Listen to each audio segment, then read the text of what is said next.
Welcome. I'm Jason Langendorf, editor of The Good Fight, and I'm joined today by longtime trainer and TGF contributor Stephen Breadman Edwards.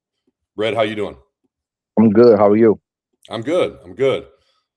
Today, you might notice things are a little bit different. We're bringing you a new feature that we're going to call Extra Bread, and it's just a little something to add to what Bradman is already kind of bringing to the table for us. His Saturday Daily Bread mailbag. Which is transferred over to The Good Fight. You can find that at our Substack and our YouTube channel. Be sure to write into him every week with all your boxing questions. He's at DeBreadman25, DABREADMAN 25 at hotmail.com or on Twitter at BreadmanBoxing. He's going to answer your questions every Saturday in a video segment. Find that at thegoodfight12.substack.com or on our YouTube channel at thegoodfight12. Become a paid subscriber to watch the full segment and get all of our boxing content. There's a lot there to love, so check it out. So, Brad, we're kind of go down the line, look a little bit at what happened over the weekend, and maybe give a little bit of a look ahead. Obviously, Claressa Shields is the big story coming out of the weekend. She turned in a 6th-round stoppage of Kay Scott on Saturday in Atlanta. What were your impressions of her performance from a technical standpoint? Any improvements that you saw or anything in particular that stood out to you? Nothing in particular because Claressa is probably the greatest woman fighter of all time, and she's probably number one in the world right now, no less than number two. I think maybe Katie Taylor's the only person that could probably argue that. So I expected her to win the fight. I looked at Kate Scott, maybe like a couple of days before the fight, and he just doesn't have enough for Claressa. You know what I mean? Claressa had every advantage over her as far as just natural talent. On top of that, Claressa has so much experience with the 2 gold medals and just the resources that she had. And Kay Scott's like 40-something years old, and they don't have women's boxing in Australia. So her level of, they don't have women's amateur boxing in Australia. I apologize.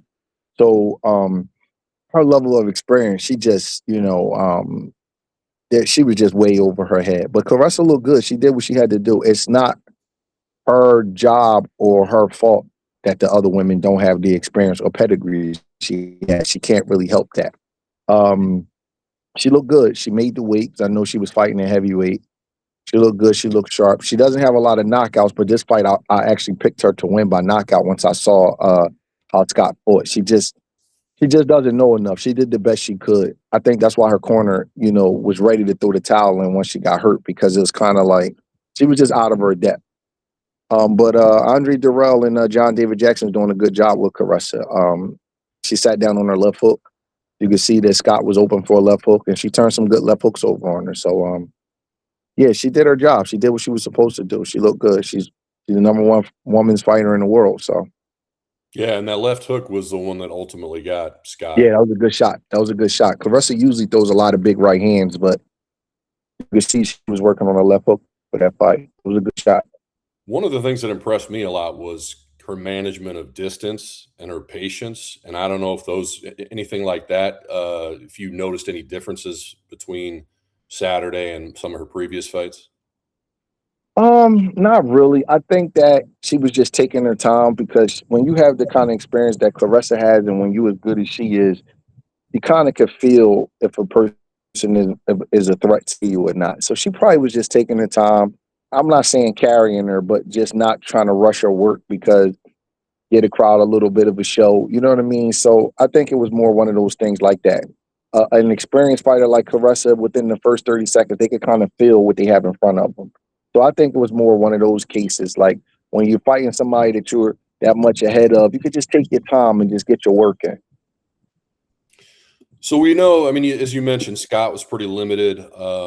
Shields has moved up and down the scale to try and find good fights and start collecting belts and new accomplishments. She's obviously willing to move around more. Who would you like to see her fight next, and why? I think the fighters that can compete with her as far as skill are too small. You know, that's my honest opinion. So there was a girl, her name begins with a T, T-H. I can't pronounce it. I think she's from Tam Canada. Tebow. What's her name? Tam Tebow. She can fight. I Yeah. don't know if she has the experience, but she can fight. If she gets, if she keeps progressing over maybe the next year, she seems to have the size and the experience. Because like Michaela Mayer, Alicia Baumgartner, Katie Taylor, all of those girls were like, they're too small for Caressa. I know Michaela moved up to 154, but she fought Baumgartner at 130. So fighting Claressa at 160 is not just the weight, it's like your bone density. You know what I mean? Like she's just not the same size woman as Claressa. Baumgartner has skill, but she's too small. She fights at 130. Katie Taylor's too small. But Tam, uh, the young lady, she looked at her and I said, she has the athleticism and the talent. I don't know if she has the experience. She had it. I would like to see Caressa fight her maybe in maybe a year. She may need a little bit more experience. She does have the size and the talent to be competitive. Yeah, and I think Shields called out. Well, I don't know if she called them out, but she mentioned Lauren Price, mentioned Michaela Mayer, but she also did mention Tebow, and I think that's one that I think a lot of people would like to see both fighters kind of angling What towards it. what fight does Lauren Price fight at? What weight What's does that? Lauren Price fight at?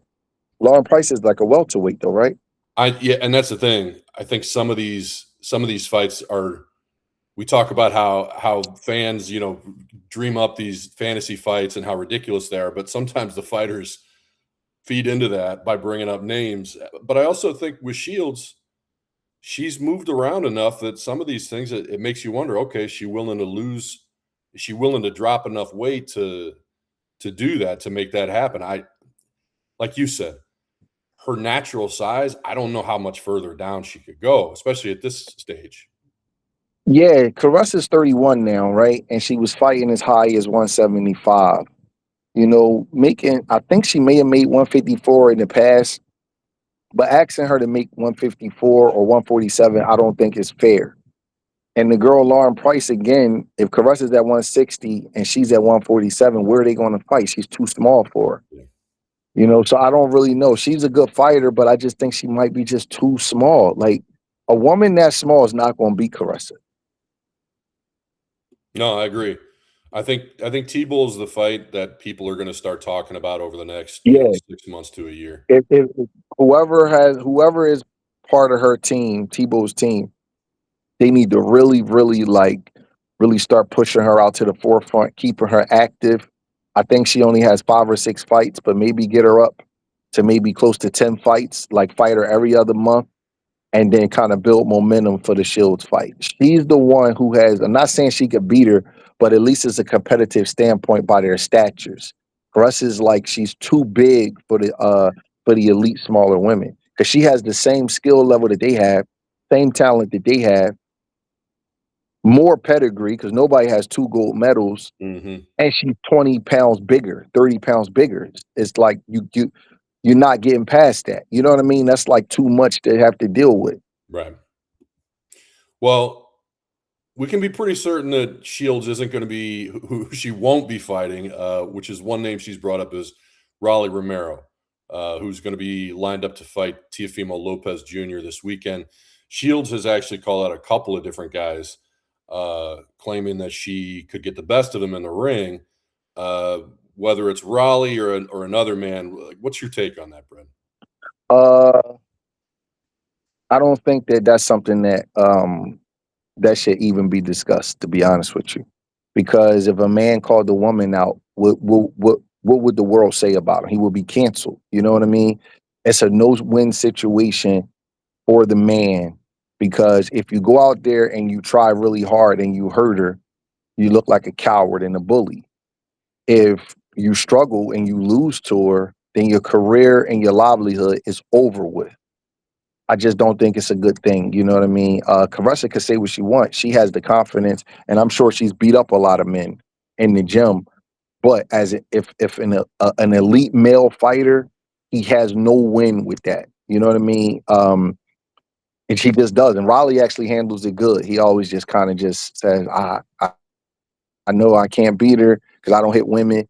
It's no way to handle that. You know what I mean? It's actually a little bit like embarrassing for the man. So I'm glad nobody's taking her up on her offer because a man can't win in that situation. I heard a young lady, I don't know her name, but on the DAZN telecast,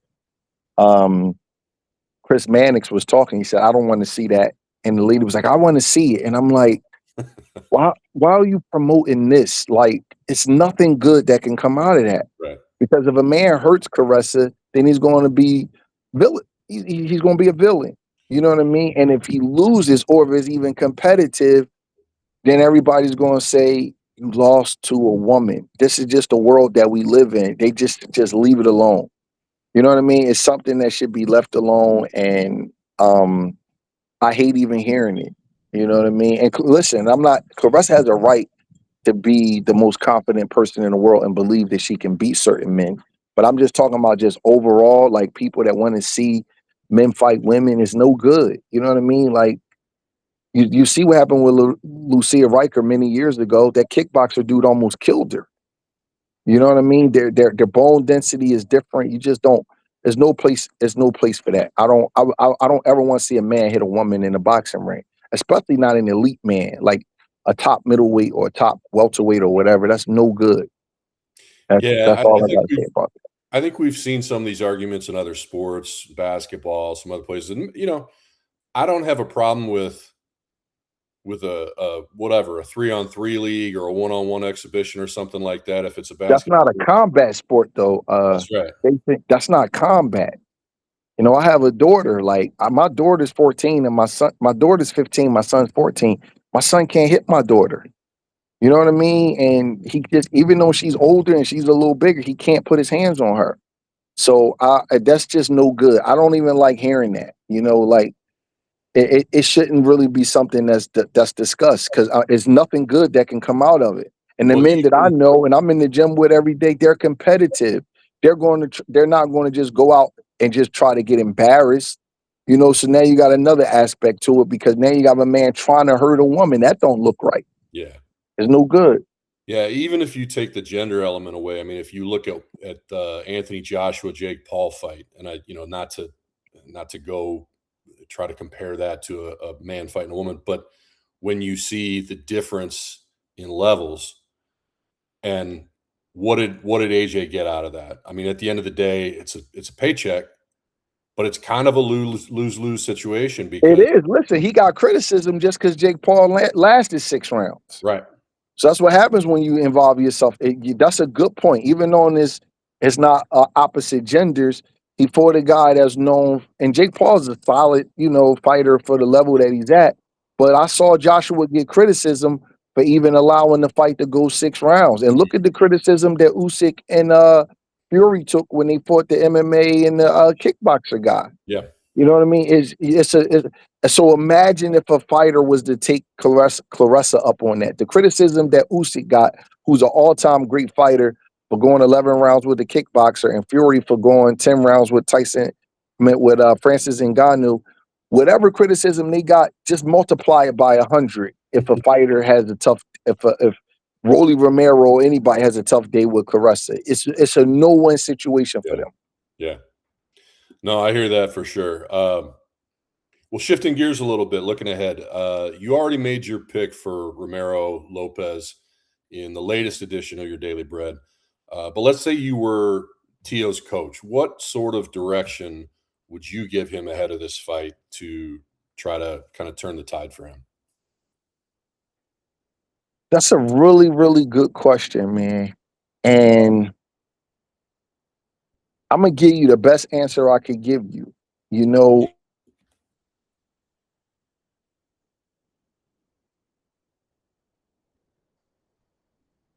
implement during the fight.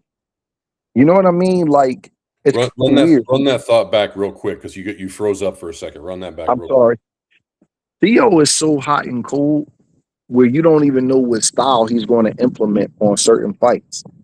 Because there's some fights where he kind of looks like a destroyer, And then there's some fights where he kind of like looks like a boxer. You know what I mean? It's kind of weird. Even the gears that he gets into. Yeah, I would like the style that I've seen give Rolly the most trouble is guys who don't wait on him and kind of like pressure him and kind of like make him a little bit uncomfortable. Because when you wait, even though Tank beat him, Tank kind of fights a calculated, calibrated kind of style. He kind of like waits for you to make a mistake and then he knocks your head off. Where with Rolly has such unpredictable like twitch and body movement where when you wait on him, it like throws you off. Eventually he did make a mistake and Tank caught him, but I thought Rolly was outboxing Tank pretty clearly. So to answer your question, I would probably have Teofimo attack him and make him uncomfortable, but I don't know if Teofimo is comfortable with that style. It doesn't seem like he's completely comfortable with just being a flat out attacker. It seems like he's more comfortable if you come after him and then he can run you into counter punches. His best performances have been that. So that's interesting. I'm not sure how I would fight him because the thing that gives Rolly the most trouble, I don't know if Teofimo can do. Because whenever he has to go get a guy, he's not as comfortable as the guy coming to get him. You understand what I'm saying? Absolutely. So that leads to another question then. Well, that's why I'm picking Rolly. That's one of the reasons why I'm picking Rolly, because I feel like the Teofimo gets caught in between styles. What he is a good puncher at 135 pounds who can run you into big shots, but and he's a boxer, but he's not the go get you kind of destroyer that his KO percentage. He hasn't knocked a lot of people out recently, but when he was coming up and he was on ESPN and he was doing the Heisman stuff, he was knocking people out. He's not the destroyer that his old KO percentage indicated that he was. He's more of a boxer puncher with some power, but he likes to box more.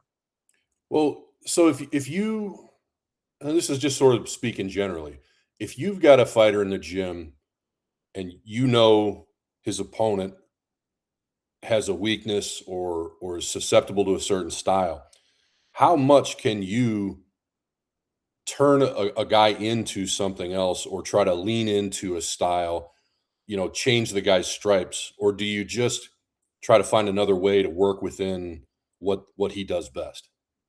Man, that's a great question. But it's not a black and white answer. If the guy was adaptable enough to try certain things, I would do it. But if he's not, then I'm going to go with what's got us to the dance. Do you understand what I'm saying? I'll give you an example. When Karan Davis fought Anthony Durrell, I noticed that Durrell didn't like to hit a moving target, right? So I was like watching him. I watched him against a guy, I think his name was Abraham Hine. And I was like, you know what? Durrell should have knocked that guy out. And I changed everything. And I asked Karan, I said, hey, can you fight on the bounce for 12 rounds? And he said, I can try. So I noticed in the gym he did it well. He was doing good with his skip rope. He did real well with it. So we just went with it, Jason. We just went with it. It was just one of them things I did on a whim about 5 weeks before the fight. But had he shown me that he couldn't fight on the bounce, had he shown me that he didn't have it in him to fight in the bounce, I wouldn't have did it. So he had to show me something. He had to show me that he could execute it before the fight, because I don't believe in just asking the guy to do something that he's never done before. Now, sometimes you may have to just go on a whim in the prayer and see if he could pull it off. But you're asking me about a training camp. I would see if he could do it. And then if he could do it, then we would go with it. Very good. All right. Well, I think we'll wrap it up. We'll leave it there.